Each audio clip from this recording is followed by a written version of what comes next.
being watched.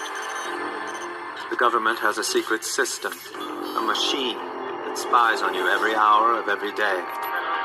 I know because I built it. I designed the machine to detect acts of terror, but it sees everything. Violent crimes involving ordinary people, people like you. Crimes the government considered irrelevant.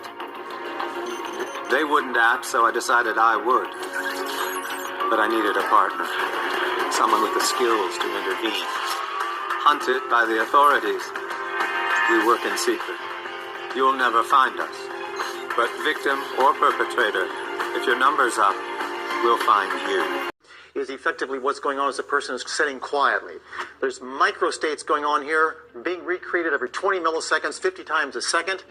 There are about 4 basic microstatic patterns, which are the building blocks to consciousness, just like pairs, sets of DNA, or base pairs are the information for the last 3 billion years of genetics. Person's quiet. So the question is, suppose you have had access to information within every other person's brain, and they had access to yours. What would it mean for the future of human societies? No more secrets. And tonight, that's exactly what we're talking about. Suppose you had access to the information of every other brain on this planet. Suppose you had access to the information of every other brain on this planet. Suppose you had access to the information of every other brain on this planet.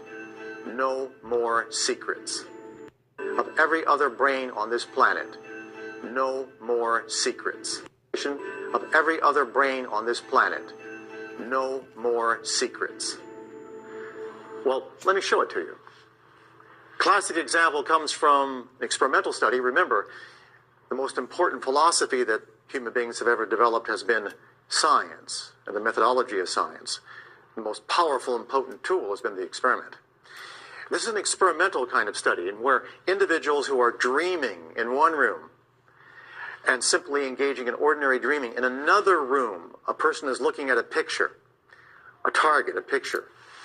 And what we find, and this is the work done at the Maimonides Dream Hospital, or Dream Studies, what we found is that when individuals are dreaming and someone in another room is looking at a picture, under certain nights, when you look at the dream content is exactly what the picture was, the other person was looking at. And it's so obvious that not only does the dreamer know, but if you gave the description of the dream and a series of different pictures and said, pair the dream content with all of these pictures, they'll pick the exact picture that was being concentrated upon. Notice that the black circles indicate that when the geomagnetic activity was quiet, very, very quiet, that's when the dream content of the dreamer corresponded with the details of the picture upon which the other person was concentrating. Well, think about that. Every time you sleep near someone, are they influencing your dreams? Or at a distance, for that matter. But those are correlational studies or experimental studies. Here's a more important question. Why do these experiences occur more frequently?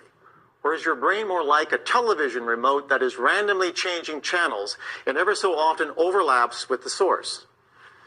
What would happen if a procedure was developed that allowed direct access to whole information, to all of it?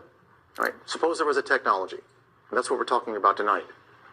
There's the ionosphere, and of course, generating between the Earth's surface and the ionosphere is a 7 hertz pattern, and the more you get closer to that pattern, the more you seem to have access to everything around the Earth. For example, that 7 hertz pattern not only has the same frequency as generated from the intrinsic aspect of your brain has a natural frequency. Guess what it is? 7 hertz.